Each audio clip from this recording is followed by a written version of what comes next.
Welcome back to Connect. It's week 4. I hope you've had a good experience so far. This week we're talking about community. I'm here with St. John's disciple Cindy Kuntz, who wears many hats here at St. John's. Stephen ministry team leader. You're filling in for Amanda right now as she's on maternity leave, but our discussion is going to be all about community and what it means to be a community with one another. I invite you to open your Bibles now to Matthew 18 as we turn to our Bible story for this week. Jesus says, "If another member of the church sins against you, go and point out the fault when the two of you are alone. If the member listens to you, you have regained that one. But if you are not listened to, take one or two others along with you, so that every word may be confirmed by the evidence of 2 or 3 witnesses. If the member refuses to listen to them, tell it to the church. And if the offender refuses to listen even to the church, let such a one be to you as a Gentile and a tax collector.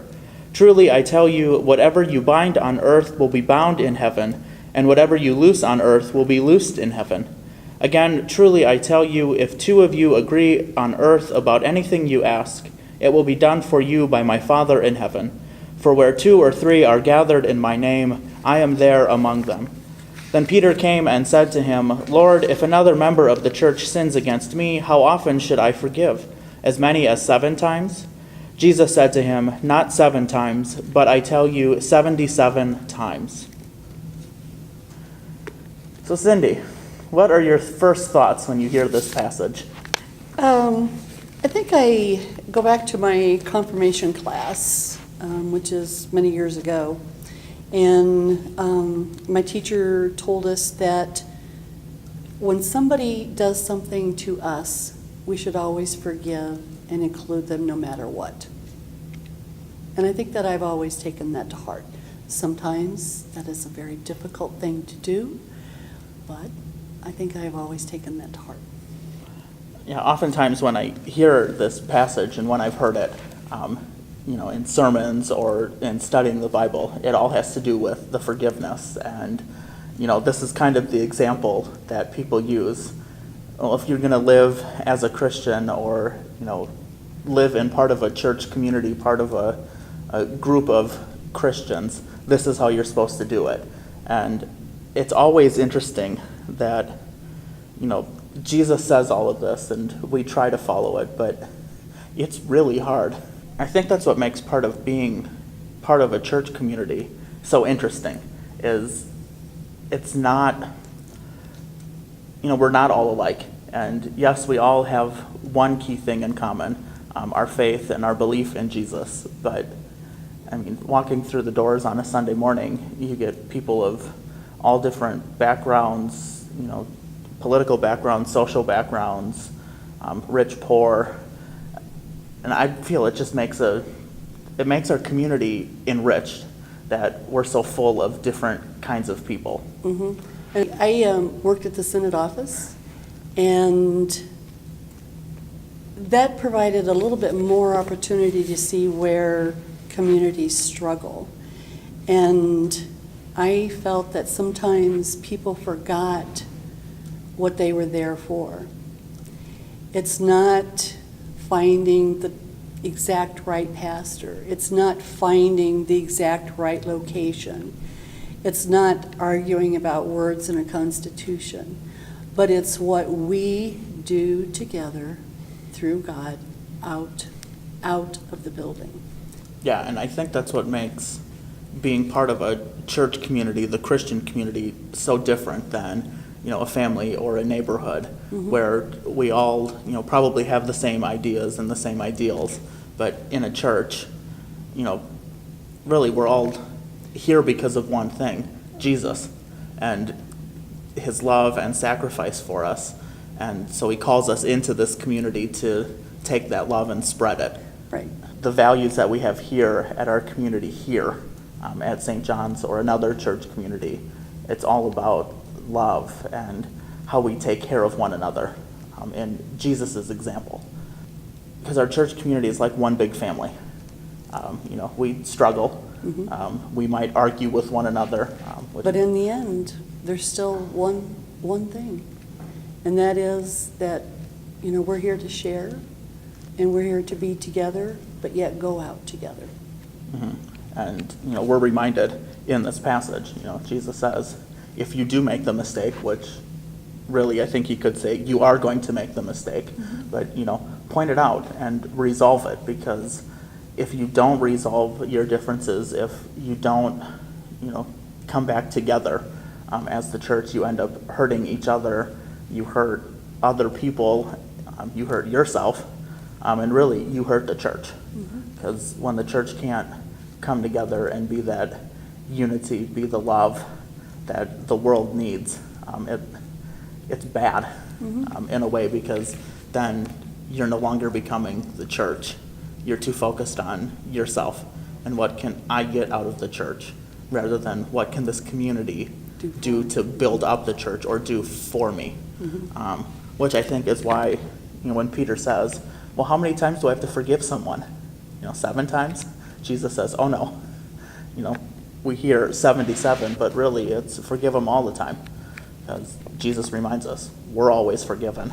So go and forgive other people. We have this example, and we have the story. Jesus says, go and resolve your disputes. Do you think it would ever work, like out in the world? If we actually followed it, do you think it would work? What a surprise. I would hope so.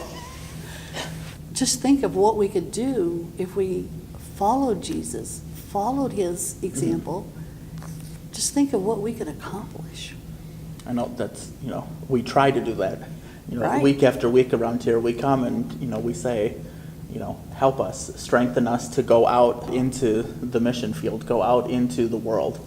But we often make mistakes, and unfortunately that pesky, thing called sin comes in, and so we can't, 100% of the time do it. But when we're part of the community, I think that's where we can come together. And, yes, I have made a mistake, and someone goes, well, that's okay. Here, we're going to try it again. Or, yes, we're not going to solve all the world's problems. Yeah, but can we be that one ray of light that someone needs? Can we offer, gas money to someone, food to one person in Springfield, make their day better? We're not going to solve. And I don't think some people realize that that is part of being a community. Even the little things that you do, it doesn't have to be big and noticeable. It could be the smallest thing. Sometimes all somebody needs is a smile too. When people come into the building, it doesn't matter, who you are. Walking in and seeing someone say, how are you? I care for you. Right.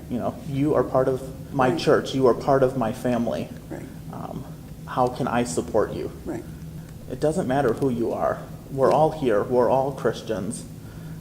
I'll have to admit that I have worked in the church since I was 20. And it sometimes never ceases to amaze me, though, how the church is always together and support each other. I guess I didn't realize that when I was really growing up until I actually started working in the church, and it became a little bit more prominent. What everybody can do for everybody else, and just something little.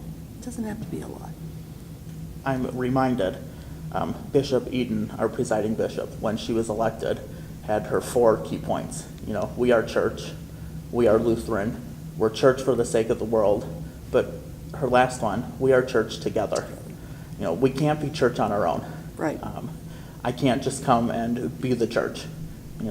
You can't just be the church. We have to come together and be in community. Having worked in the church since I was 20, so I will admit that's 43 years, a long time. And one sermon has really stood out the most, and that was at a mission festival. And when he was finished with his sermon, and he said, and our mission is out there. And he proceeded to walk out the building. And I thought that was a very powerful statement. We have a community here, but we also have community out there. And it's easy to get wrapped up in the community right here. Right. It's easy to get wrapped up in, what color are we going to paint the walls of the church, or what colored carpet, is the music too loud, is it too quiet? As I told you earlier, Jesus really didn't care. Yeah, well, and that's what He walked along a dirt road, as far as I know. Yeah. He didn't care what color the carpet was. But it's offering the gifts that we've been given, Right. by Jesus. We can forgive others, we can love others, we can come together, and kind of put those differences aside if we stick to the primary goal of being with one another, walking with one another, living really the way Jesus wants us to, in unity and in peace with one another. Well, thank you, Cindy. This was a good conversation about what it means to be in community with one another, and how we here at St. John's are part of what I think is a spectacular community. So now I invite all of you to go back into your huddles, into your groups, to continue this discussion on how we are community together.